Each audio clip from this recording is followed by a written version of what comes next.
Hello everybody, today is a video about my creations.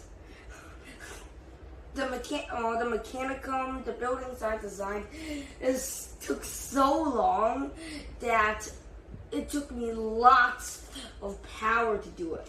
For example, building this network of transmitting wood to build my buildings. See, I got a lot of inspiration for it, like from the Empire State Building, maybe, from a few buildings in Victoria Harbor, maybe, and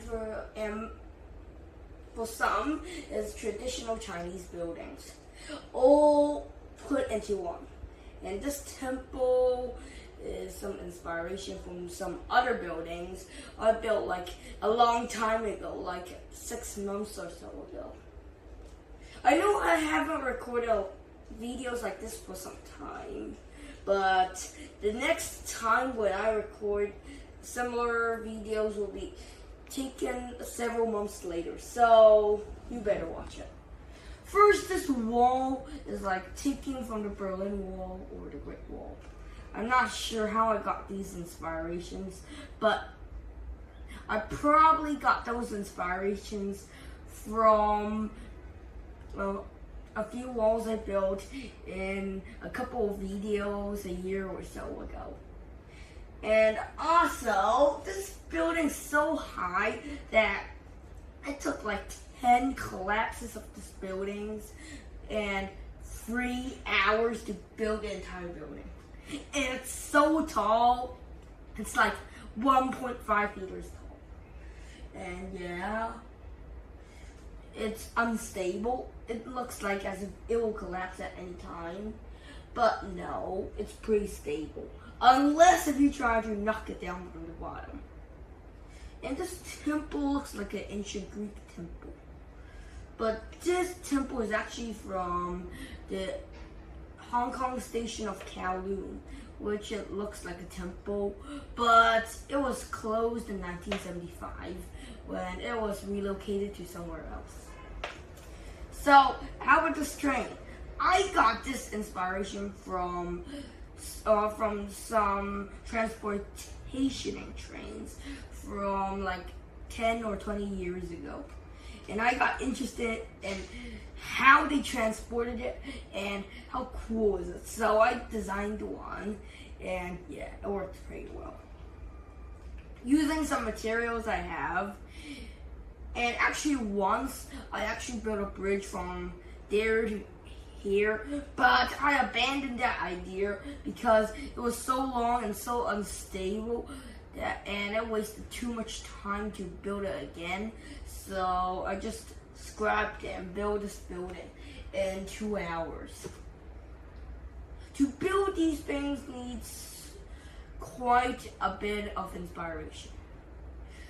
So it isn't surprising I had to read like 2 books to get all the inspiration for the entire building, plus the cargo train, stuff like that.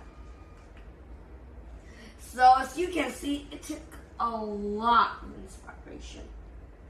Also, yeah, it has a lot of elements that's seen in a lot of my previous videos. And anyway, you see, some of them are from the Twin Towers in New York.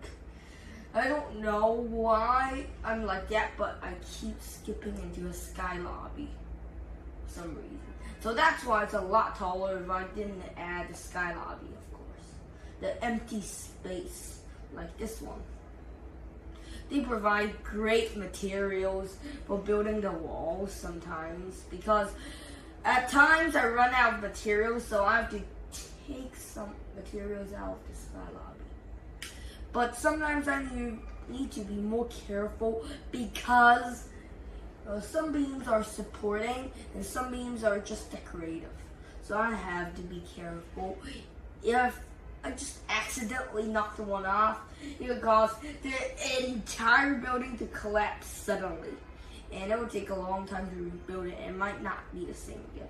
Oh yeah, I forgot to tell about this train. This train is, of course, I described in many videos, but I've never transported goods like this. Because I just used it. Once I thought it was so untidy, but then I thought of the steamboats in the USA and also a train in Hong Kong which transport goods. So I thought of transporting some wood from there to here to build this building. And it worked. It saved a lot of my time from walking. So as you can see, that's how I designed this train. And it was so cool because I just don't have to move these materials from a place to another place. And I could just use a remote control from like 10 meters away, so it's very convenient. Seriously. So I think this is the end of my video. Goodbye.